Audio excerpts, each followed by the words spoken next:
Hello, you're welcome to English Lesson with Andy, and today I'm taking you through some common errors a majority of the speakers of English make in their daily communications. And as a teacher of the language, I've come to realize that such errors, in one way or the other, you know, tend to embarrass such speakers because people who know or understand the language, tend to laugh at them. And someone who wants to change such problem has been able to gather a few of such errors so that we all learn from such mistakes, and then we speak the correct forms and we better our language so that we can win people to our side. And I would entreat you to subscribe to our channel so that you follow the various mistakes we may bring to you, because today I'm taking you through 10 of such errors, and subsequent lessons shall bring or shall contain such errors so that we can all learn from that. And the first word I would like to bring to your notice is the use of command. And sometimes you hear people use over with command, or people use command with over. That is, they try to use the preposition over with command, and you hear majority of people say, I have command over English language, or I have command over this person, which is not considered appropriate. It may sound right, but the right preposition which may be used or which should be used with command is of. So it is right to say, I have command of English language, or I have command of this person. That is the right thing. And the next word I would also like to bring to your notice the use of advocate. Advocate as a verb, not a noun. For the noun side, we are putting it aside and we are dealing with nouns, how they are used in sentence forms. So for advocate, we have transitive and intransitive forms. And with the transitive form, if it is used as a bare verb, it does not take a preposition. So we can say that I love trees, but I don't advocate living in them. You could see that in this sentence, we do not say I don't advocate for living in them. The advocate did not take the preposition for, as you sometimes hear people use them. But if it becomes an intransitive verb, like you add ing to it, making advocating, then a preposition is allowed. So you can say that I love trees, but I can be advocating for people living in them, or I am advocating for a change in the way things are done, and that is also allowed. And the next word I would like to bring to your notice, the use of cut across board.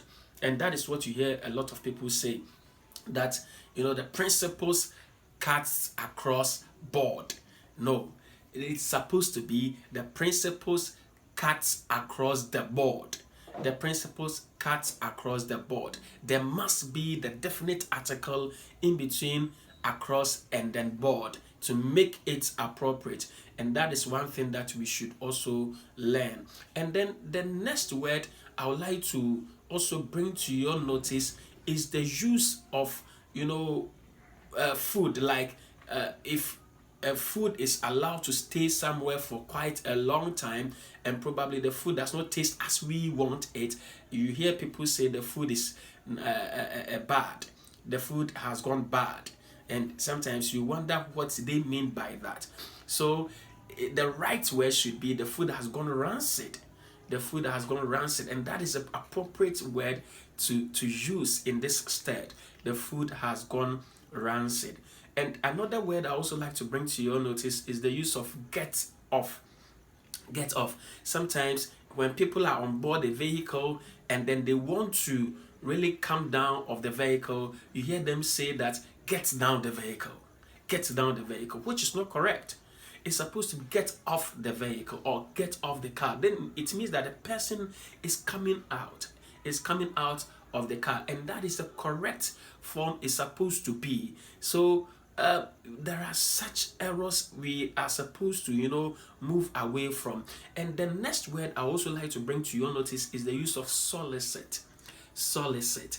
Sometimes you also hear people use a preposition with solicit, and you hear these common errors made, that we are soliciting for funds from the government, or we are soliciting for funds from the public, which is not correct. Solicit itself does not take a preposition, and therefore the correct form should be we are soliciting funds from the government, or we are soliciting funds from the next one I would like to also bring to your notice is this common idiom which people normally say, that you can't eat your cake and have it.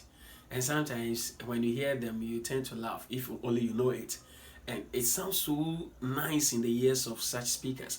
But the correct form is you can't have your cake and eat it. That is the correct form. And this next word is this common expression. It is time. It is about time. It is high time.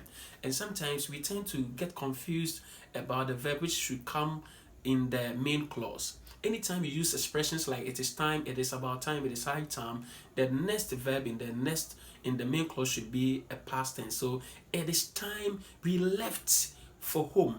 It is time we ate the food. So you could see that the verb coming after the we is a past tense, and therefore that is something that we should all get to understand. And the next word is the use of comprise. If comprise is used as a transitive verb, then it should not take a preposition. So you could say that the class comprises boys and girls. The class comprises boys and girls, not the class comprises of boys and girls. No. But if it is used as a passive form, then it could take a preposition, like fans were no, sorry for that. You could say that the team was comprised of boys and girls. That's in that sense, it is allowed, and it is allowed for one to use such expressions like that. And today, this is what the next word is, the use of discuss. And sometimes you also hear people say, we are going to discuss about the matter. Discuss does not take a position, and therefore it is we are going to discuss the matter. We are going to discuss a matter. We are discussing how we are supposed to do the work, not we are discussing about how we are supposed to do the work. So this is how such common errors should be avoided. And I would like to end here. In our next lesson, there are also going to be other, common errors, which sometimes you hear them and then you laugh, which shall be brought to you so that you shall learn something from it, and then we shall all better our English. Don't forget to subscribe and then also share. Leave a comment, leave any problem you have, and then we are going to attend to you. Thank you, and same time next week. Bye.